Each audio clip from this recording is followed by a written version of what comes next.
నమస్కారం. సుప్రభాత ఘంటారావానికి స్వాగతం. ముందుగా ప్రధానాంశాలు చూద్దాం. విశాఖలో ఘోర రోడ్డు ప్రమాదం, లారీని కారు ఢీకొని 4 దుర్మరణం.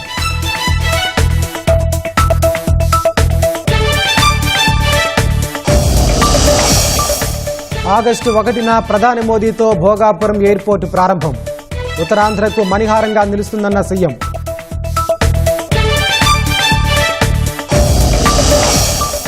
పార్లమెంటులో నేషన్ ఫస్ట్ నినాదం ప్రతిఫలించాలన్న పవన్, రాష్ట్ర ప్రయోజనాల కోసం గళం విప్పాలని ఎంపీలకు నిర్దేశం.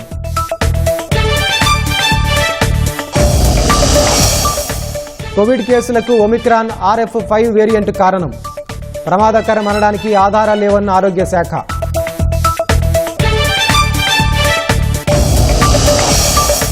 ఇరాన్తో యుద్ధంలో అమెరికాకు గట్టి ఎదురుదెబ్బ, క్షిపణి డ్రోన్ దాడుల్లో 2 సైనికులు మృతి.